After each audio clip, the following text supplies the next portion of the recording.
There was a man who, from birth, could see things ordinary people never even perceive. One day, as he got into an elevator, the doors were about to close when he suddenly pressed the open button. The doors slowly opened again, but there was no one outside. The others found his action very strange. They all stared at him in astonishment. A woman standing nearby asked, "Is anyone coming?" The man said calmly, "You better not know that." The woman looked around. Everything in the elevator seemed normal, but in the mirror, she saw a woman in white staring at her. The atmosphere suddenly became so terrifying that a shiver ran through her. As soon as the elevator doors opened, she ran without a second thought. "Wait, you're not," a voice called from behind, but she was already gone. In fact, a few days ago, that girl named Sanning had met a man named Lien Haixiang. He took her aside and said softly, "Your shadow seems bigger than before." Then, turning serious, he said, "There will be frequent deaths around you. Any person you dislike or wish to erase from your heart will die under strange circumstances because an evil spirit is growing stronger each time it fulfills your desires, and now it has taken up residence within you." Hearing this, Sanning became enraged. She said, "Please don't contact me again." With that, she started to leave, but Haixiang stopped her and said,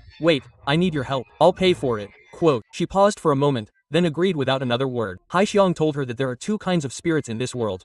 One that protects everyone, and the other that has strayed. The one inside you is extremely dangerous. Sanning was now distraught. She dismissed his words as madness and started to leave. Haixiang made one last attempt. "Have you touched anything impure or visited any ominous places recently?" "I don't believe all this nonsense," Sanning said angrily, and she left. Haixiang simply said, "Just look in the mirror and you'll understand." That night, two police officers arrived at her house. They showed her a photograph of a thug who had been found dead. Sanning was shocked. The police asked, "Where were you on January 2nd? Her mother immediately replied, "She was at home all night, studying." The police nodded and left. But now Sanning began to remember Haixiang. She went to the mirror and saw deep, dark lines under her eyes, as if someone had pulled out a part of her soul. At the police station, the two officers were discussing the case. Her fingerprints were found on the thug's belongings, but CCTV showed her at home all night. So how did this happen? A few days later, Sanning took a gift to her friend's house. They talked. Then she went to sleep. But in the middle of the night, she saw shadows outside the window. Some boys were hiding with their mobile phones, as if they were filming someone. Sanning heard noises. She woke up in fear. She thought someone was peeking. She picked up a broom and ran outside. But as soon as she reached there, all three boys disappeared into the darkness. She couldn't understand anything. All three ran away and said, "Friends,